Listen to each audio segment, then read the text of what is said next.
Hello students, welcome to think Naukri. तो students, आज के वीडियो में हम बात करने जा रहे हैं फ्यूचर कंटिन्यूअस टेंस के बारे में। तो सबसे पहले हम इस टेंस की पहचान को समझेंगे। स्टूडेंट्स, इस टेंस के वाक्यों के अंत में रहा होगा, रही होगी, रहे होंगे, रहा होगा इत्यादि आता है।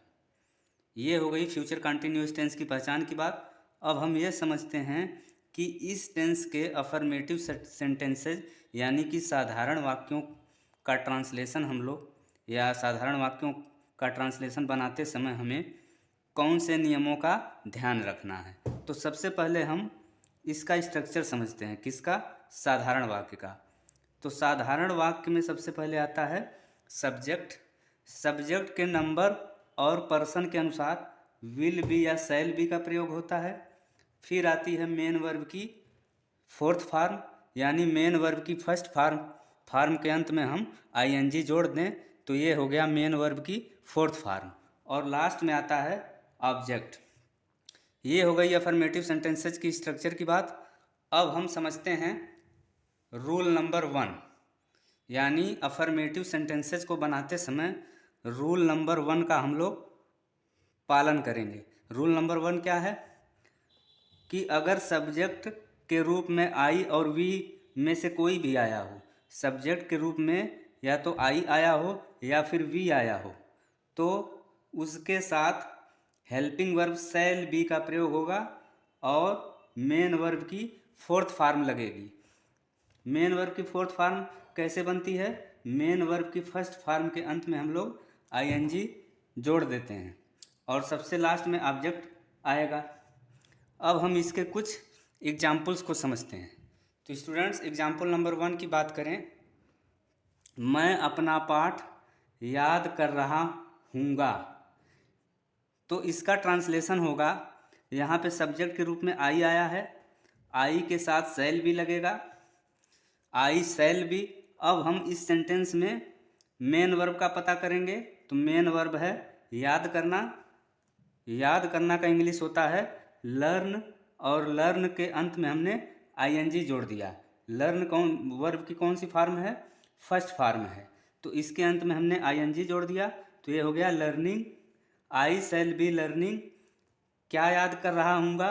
माई लेसन, यानी अपना पाठ याद कर रहा हूँगा।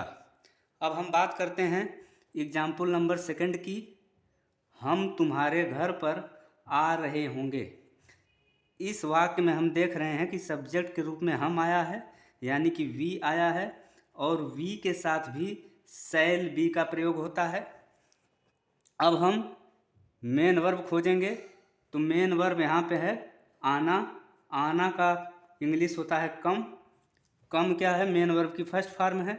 इसके अंत में हमने आईएनजी जोड़ दिया तो ये हो गया कमिंग। तो ये हो गई मेन वर्ब की fourth form. We shall be coming, यानी हम कहाँ आ रहे होंगे?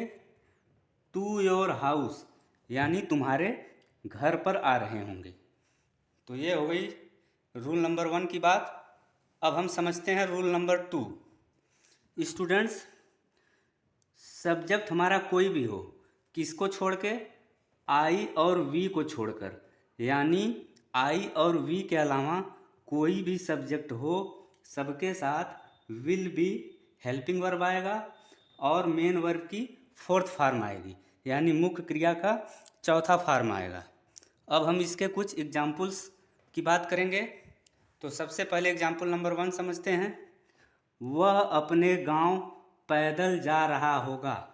इसका ट्रांसलेशन होगा, यहाँ पे सब्जेक्ट के रूप में वह यानी कि ही आया हुआ है, ही के साथ विल भी लगेगा। और अब हम खोजेंगे मेन वर्ब। मेन वर्ब यहाँ पे जाना है, तो जाना यानी गो के अंत में हमने आईएनजी लगा दिया तो ये हो गया going. He will be going. कहाँ जा रहा होगा? टू हिज विलेज, अपने गांव जा रहा होगा। कैसे जा रहा होगा? ऑन फुट, यानी कि पैदल जा रहा होगा। अब इसी तरह हम एग्जाम्पल नंबर 2 की बात करें, अर्चना खाना पका रही होगी। तो यहाँ पे सब्जेक्ट के रूप में अर्चना आया है। अर्चना जो है सिंगुलर नंबर सब्जेक्ट है, तो इसके साथ विल बी आएगा।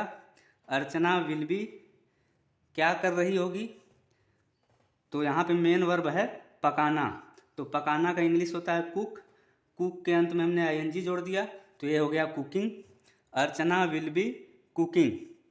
क्या पका रही होगी? आंसर में आया भोजन, यानी कि खाना पका रही होगी। तो भोजन की इंग्लिश होती है फूड।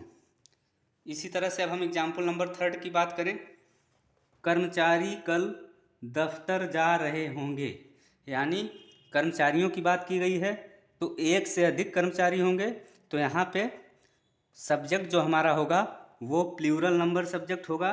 तो कर्मचारी की इंग्लिश होती है, कर्मचारियों की इंग्लिश होती है एम्प्लॉइज, यानी द एम्प्लॉइज सब्जेक्ट हो गया।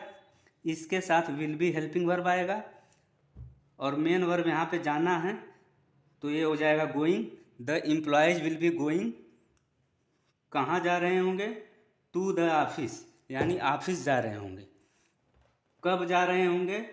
टुमारो, यानी कि आने वाले कल में जा रहे होंगे या आने वाले कल जा रहे होंगे। तो स्टूडेंट्स, ये था आज का वीडियो। Thanks for watching.